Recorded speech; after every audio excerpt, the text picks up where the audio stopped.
J. Ross Television. What's up, y'all? This your boy J. Ross hanging out with the living legend himself, Mr. Stanley Clarke. Want to give a shout out to him for giving me a little time, y'all. We just chilling in the green room. Got my boy Travis Rogers behind me, who always look out for J. Ross TV. But hey, as y'all can see, man, just look at Stanley as he play.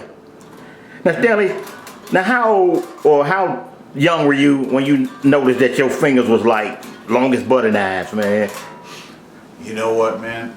When I was young, I actually always had long fingers. They were much skinnier when I was much younger, but they were always pretty long. But there's guys that have longer fingers than mine. There's a bass player named Armand Sabaleko. Oh yeah. Armand's Cameroon. almost double Cameroonian.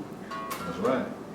Yeah, but now growing up now, like when you used to sit at home and practice, what did you have like anything in particular that you was practice on that you can tell the young cats coming up that they can do to get prepared for musical? Well, when I started practicing, I was playing acoustic bass. I'm mainly an acoustic bass player, and back in those days, nobody really studied the electric bass because there was not much to study. There was no books, there was no method books or anything. And so, if you're over 50, more than likely you didn't study the electric bass. Study it traditionally. Yeah. But I played a lot of acoustic bass, and there's a lot of music written for acoustic bass. Yeah. I was preparing to, play classical music with acoustic bass. But, I picked up the electric bass. It was fun. It was something nice to have along with the acoustic bass. Yeah. Hey, when you cats did that Romantic Warrior album, yeah, man, when you come up with them bass lines, do you just sit around and say, well, play something and catch on, or you have it already thought out in your head? It just comes to you. When you're in a creative environment, you'd be amazed what'll come to you.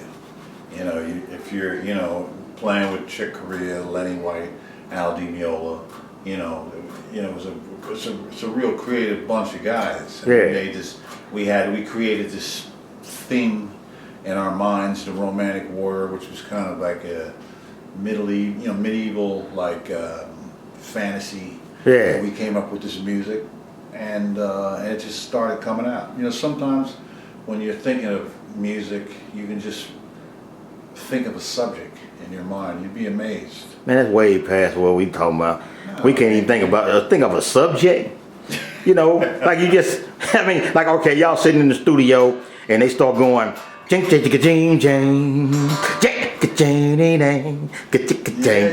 then you come out, so where they come from though? Did you sitting around eating White Castles or drinking sodas?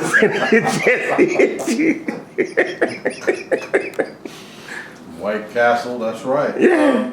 Now you'd be surprised, man, if you put yourself in a position where your mind is open, and you feel free to think about some things, and you'd be amazed what comes out. That sounds like liquor or something, Stanley. Could be. Oh, okay. Cause that line you did. Well, matter of fact, the whole album, man, y'all cats sit around, come up with all this ingenious stuff, and then you go on. All right, then you come. Boom. When School Days first jumped out, everybody riding around trying to play it. Right. I had my top down. Yeah. And my old little raggedy Skylark. So what about that, man?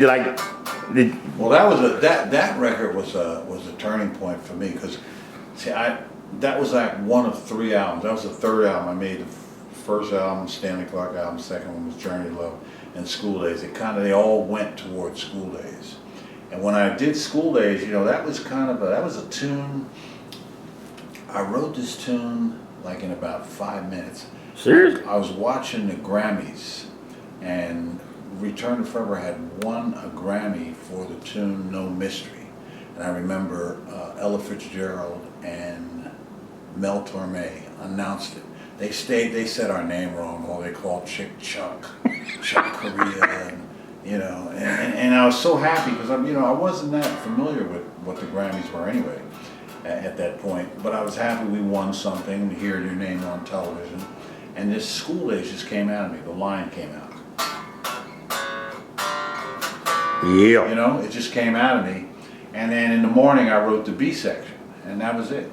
And then I took it to the studio and didn't really think much of it. I actually, when we finished recording the tune, I thought that the way the engineer did it His name was Ken Scott. He like worked with the Beatles and did the Mahavishnu Orchestra and all that stuff. And I thought the bass was too loud. I said, man, Ken, we need to turn the bass down, man. And he says, no, the bass is never too loud. And I played this long solo. It was one take. We just did it, and that was it. Man. And he just thought, he said, this is something special. And that was that. And then I was another friend of mine, a guy named Ron Moss, that was in the studio. He was saying, well, you know, what do you want to call it? And I says, I don't know. He says, well, what does it make you feel like? I said, you know, the feeling of the tune reminds me of when I was in school. So he says, well, we'll call it School Days. And that was that. Yeah. Hey, now, when you were going to school, Stanley, back in high school, man, like you was like the big shot? You was the big guy on campus? You know, in high school? No, I was, Well, you were probably the tallest. I was into music. Yeah. I played a little sports. I was into music. What kind of sports? I like basketball. Oh, yeah, could you hoop? Yeah, hell yeah.